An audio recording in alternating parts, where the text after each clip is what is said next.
Dear students, today we will discuss related to the oxides of sulfur. There are two main oxides of sulfur, sulfur dioxide and sulfur trioxide. Out of these oxide, sulfur dioxide is gas at room temperature and is sp2 hybridized, in which sulfur form p pi p pi and p pi d pi double bond with oxygen. ये हमें इसके structure से पता चलेगा. The structure of sulphur dioxide is bent और you can say angular. Now let us discuss the structure of sulfur dioxide. Sulfur has atomic number 16, so its configuration is 1s2, 2s2, 2p6, 3s2, 3p4. So balance shell में 3s और 3p दो shell आए, 3s2 और 3p4. अब sulphur dioxide में oxygen sulphur से 4 electron demand कर रही है, क्योंकि ऑक्सीजन डबल बॉन्ड बनाती है, तो डबल बॉन्ड के लिए 2 इलेक्ट्रॉन चाहिए. अब 2 ऑक्सीजन है तो उसके लिए 4 इलेक्ट्रॉन चाहिए, पर यहां तो 2 ही अनपेयर्ड इलेक्ट्रॉन है. इस कारण हमने ये 1 इलेक्ट्रॉन एक्साइट करवाया 3d सब शेल में, 3s 3p और 3p से 1 इलेक्ट्रॉन एक्साइट करवा के 3d में भेज दिया, जिससे हमें 4 अनपेयर्ड इलेक्ट्रॉन मिल गए. अब इनमें से 2 इलेक्ट्रॉन ऑक्सीजन ने सिग्मा बॉन्ड बनाने में पार्टिसिपेट करवाए, और जो 2 इलेक्ट्रॉन बच गए वो पाई बॉन्ड फॉर्म करवा रहे हैं, क्योंकि ऑक्सीजन के भी 2 इलेक्ट्रॉन होते हैं. एक ने सिग्मा बॉन्ड बना दिया, 1 इलेक्ट्रॉन सल्फर के 3p ऑर्बिटल के साथ पाई बॉन्ड फॉर्म कर रही है. ये पाई बॉन्ड बन रहा है. अब ये जो पाई बॉन्ड बन रहा है कौन सा है? ऑक्सीजन का p ऑर्बिटल आता है और सल्फर का भी p आया, p पाई p पाई. और अगला जो पाई बॉन्ड बना ऑक्सीजन का p आता है, क्योंकि ऑक्सीजन की कॉन्फ़िगरेशन में लास्ट में होता है 2p4, बट सल्फर का कहां से आ रहा है? 3d से. तो ये जो पाई बॉन्ड बन रहा है ये बन रहा है p पाई d पाई. तो पहले ऑक्सीजन ने सिग्मा बॉन्ड बनाए, ये सिग्मा बॉन्ड बने. फिर उसी ऑक्सीजन ने क्या किया? 2 पाई बॉन्ड बनाए, मतलब 2 डबल बॉन्ड बनाए. अब ये दोनों डबल बॉन्ड का नेचर सेम नहीं है. एक बॉन्ड है p पाई और दूसरा बॉन्ड है p पाई d पाई. तो दोनों पाई बॉन्ड जो हैं सेम नेचर के नहीं हैं, चाहे वो देखने में सेम नजर आ रहे हैं. अब पाई बॉन्ड हाइब्रिडाइजेशन में पार्टिसिपेट नहीं करता. इसकी हाइब्रिडाइजेशन में सिर्फ सिग्मा बॉन्ड ही पार्टिसिपेट करेंगे और लोन पेयर. तो हाइब्रिडाइजेशन क्या बनी? sp2. सो एंगुलर और bent type of geometry is there. Again for sulphur trioxide. Sulphur trioxide कैसे फॉर्म होता है? Oxidation of sulphur dioxide in presence of vanadium pentoxide. और सल्फ्यूरिक एसिड को अगर हम फॉस्फोरस पेंटाऑक्साइड से एनहाइड्राइड कराते हैं, ये एनहाइड्राइडिंग एजेंट है, ये वाटर को एब्जॉर्ब कर लेता है और बाकी रह जाएगा सल्फर ट्राइऑक्साइड. ये इसकी फॉर्मेशन होगी. अब सल्फर ट्राइऑक्साइड में हमने वैसे ही इसकी कॉन्फ़िगरेशन ग्राउंड स्टेट में देखी, 3s2 3p4. But sulphur trioxide में ऑक्सीजन कितने इलेक्ट्रॉन की डिमांड कर रहा है? 3 2 6, क्योंकि एक ऑक्सीजन को 2 इलेक्ट्रॉन चाहिए, तो 3 को 6 इलेक्ट्रॉन की जरूरत है. तो यहां जो इसकी ग्राउंड स्टेट कॉन्फ़िगरेशन थी, इसमें से दोनों इलेक्ट्रॉन जो पेयर्ड हैं उसको एक्साइट करवा के 3d सबशेल में हम ले गए, दोनों इलेक्ट्रॉन को 1 2 3 4, और यहां से भी एक्साइट करा के 5 और 6 इलेक्ट्रॉन हो गए. अब यहां 3 ऑक्सीजन ने सबसे पहले क्या किया? सिग्मा बॉन्ड फॉर्म किया, ठीक है.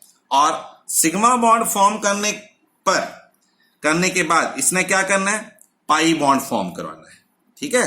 तो ये इसका पाई बॉन्ड बना, एक 1 पाई, इसके साथ पाई बॉन्ड बनेगा, इसके साथ दूसरा पाई और ये तीसरा पाई, 1 सेकेंड एंड ए थर्ड. अब ये जो पाई बॉन्ड पहला बना है ये कौन सा बना? p पाई p पाई. दूसरा और तीसरा जो बॉन्ड बन रहा है वो कौन सा बन रहा है? p pi d pi. And then again P pi D pi. तो इसमें जो P pi D pi bond है वो दो आ गए, P pi D pi, P pi D pi. और पी पाई बॉन्ड मतलब ऑक्सीजन का पी ऑर्बिटल और सल्फर का भी पी ऑर्बिटल, वो एक ही आया। अब इसको आप रोटेट करा सकते हो, यहां तो पी पाई डी पाई है। अब अगले केस में आप इसको पी पाई को यहां ले जाओ ये, और बाकी पी पाई डी पाई रहेंगे। तीसरे केस में आप क्या करो, ये पी पाई को इस जगह ले जाओ, तो ये इसके रेजोनेटिंग स्ट्रक्चर बन जाएंगे। देखने में सेम है बट नेचर अलग अलग है। आप पी पाई बॉन्ड यहां आ गया, फर्स्ट यहां था, सेकेंड यहां चला गया ऊपर, और थर्ड नीचे को, बाकी P pi D pi. So these are three resonating structure and hybridization again sp2, क्योंकि पाई बॉन्ड तो पार्टिसिपेट करेंगे नहीं, sp2, and the structure of sulfur trioxide is trigonal planar.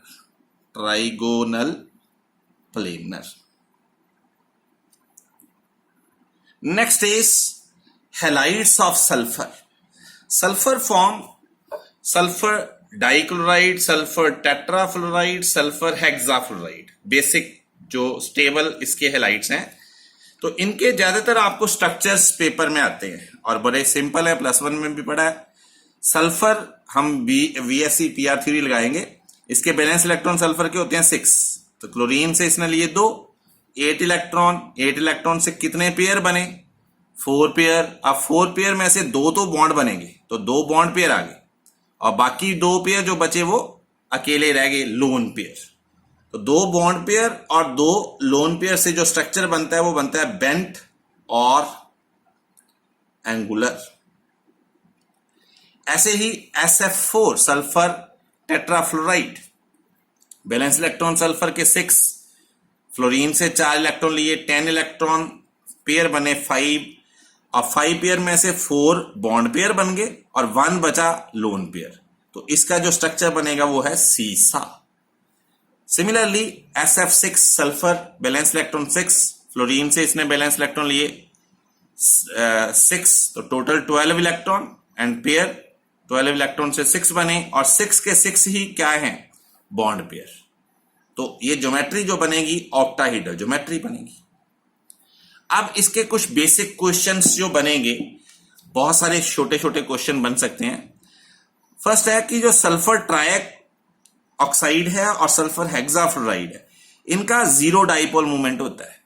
देखो इसमें अपोजिट डायरेक्शन में इलेक्ट्रॉन जब जाएंगे, अट्रैक्ट होंगे, तो अपोजिट डायरेक्शन में जो डाइपोल है वो कैंसिल हो जाएगा, डाइपोल मूवमेंट जो है अपोजिट डायरेक्शन में कैंसिल हो जाएगा। सिमिलरली सल्फर ट्राइऑक्साइड में भी अपोजिट डायरेक्शन में ही है, इस साइड इलेक्ट्रॉन गए, इस साइड गए, तो किसी भी डायरेक्शन में मूव नहीं कर पाएंगे, क्योंकि इक्वल डाइपोल मूवमेंट है, और नेट डाइपोल मूवमेंट जो है दैट विल कैंसल्ड आउट।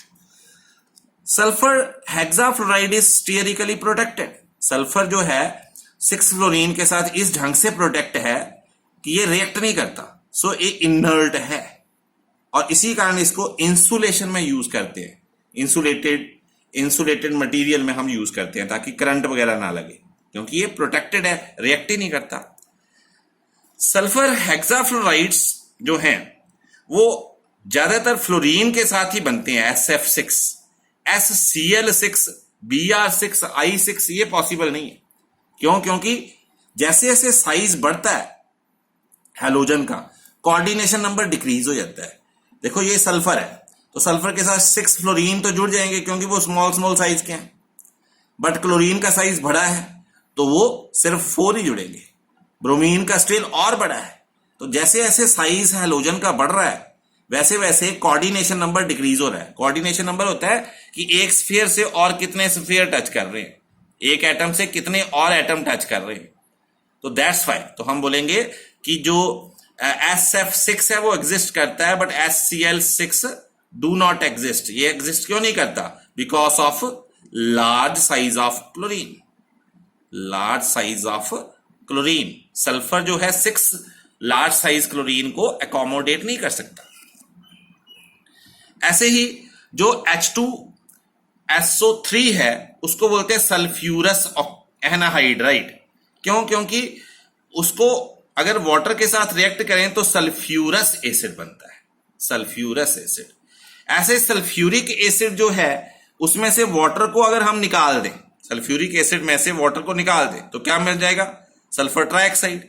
तो सल्फ्यूरिक एसिड जो है वो क्या है? Anhydride of sulphur trioxide.